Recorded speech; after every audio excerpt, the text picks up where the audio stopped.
গত কয়েকদিন আগের চিত্রটাও ছিল তেমনই করুণ। মাত্র 10 মিনিটের ঝাপসা বৃষ্টি, আর তাতে ওলটপালট হয়ে গেল কত শত মানুষের তিলে তিলে গড়া স্বপ্ন। মুহূর্তের মধ্যে রাজপথ নদী হয়ে গেল, আর সেই পানির তোড়ে ভেসে গেল সাধারণ মানুষের শেষ সম্বলটুকু।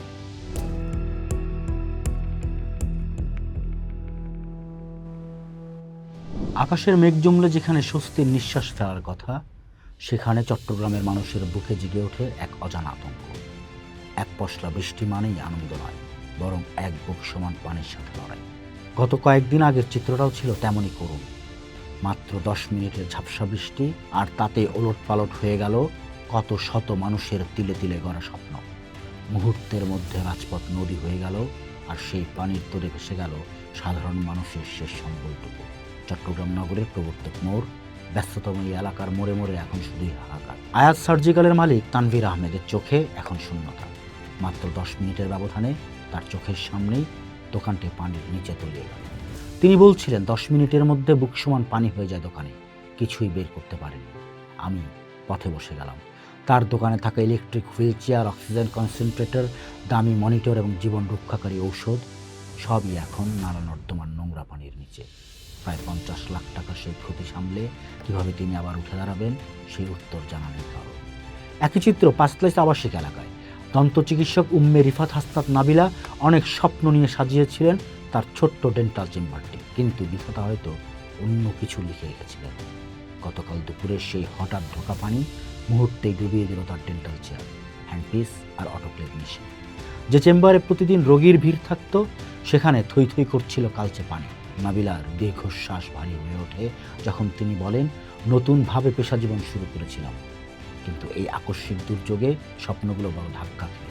চট্টগ্রামের এই জলাবদ্ধতা যেন এক নিয়তি হয়ে দাঁড়িয়েছে। প্রবর্তক মোড় থেকে কাতালগঞ্জ, আগ্রাবাদ থেকে হালিশহর, সবখানে একই বিষণ্ণ দৃশ্য। সড়কের কালচে ময়লা পানি মারিয়ে মানুষ ছুটছে গন্তব্যে। কেউ জুতা হাতে প্যান্ট গুটিয়ে হাঁটছেন, কেউ বা সড়ক বিভাজকের উপর দিয়ে সার্কাসের মতো ভারসাম্য বজায় রেখে পার হচ্ছেন। রিকশার সিএনজিগুলো মাঝপথে বিকল হয়ে দাঁড়িয়ে আছে। নালা থেকে উপচে পড়া বর্জ্য আর পানির দুর্গন্ধে পুরো শহর যেন এক ভাগাড়ে পরিণত হয়েছে। এই জনদুর্ভোগের পিছনে উঠে আসছে পাহাড় সম অভিযোগ। নগরের হিজরা খালের উপর চলমান জলবদ্ধতা নিরসন প্রকল্পের ধীরগতি এই পরিস্থিতির জন্য দায়ী বলে মনে করছেন স্থানীয়রা। খালের ভেতর দিয়ে অস্থায়ী বাঁধগুলো যেন মরণ ফাঁদ হয়ে দাঁড়িয়েছে। তানভীর আহমেদের অভিযোগ, খালে বাঁধ দিয়ে পানি চলাচল বন্ধ রাখা হয়েছিল। বৈশাখে বৃষ্টির কথা মাথায় রেখে যদি বাঁধগুলো আগে সরিয়ে নেওয়া হতো, তবে আজ আমাদের এই দশা হতো না। অথচ জলাবদ্ধতা নিরসনের প্রায় 8,626 কোটি টাকার মেগা প্রকল্প চলছে গত কয়েক বছর ধরে। চট্টগ্রাম উন্নয়ন কর্তৃপক্ষের দাবি অনুযায়ী প্রকল্পের কাজ প্রায় 90% শেষ, কিন্তু সাধারণ মানুষের বাস্তব অভিজ্ঞতা বলছে ভিন্ন কথা।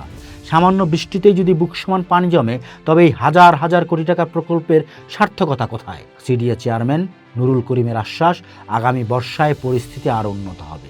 কিন্তু সেই আগামীর অপেক্ষায় থাকতে থাকতে ততদিনে হয়তো আরও শত শত তানভীর বা নাবিলা পথে বসে যাবেন। চট্টগ্রামের এই জলাবদ্ধতা কেবল একটি প্রাকৃতিক দুর্যোগ নয়, এটি অব্যবস্থাপনা এবং ধীর গতির উন্নয়ন কাজের এক জ্বলন্ত দলিল।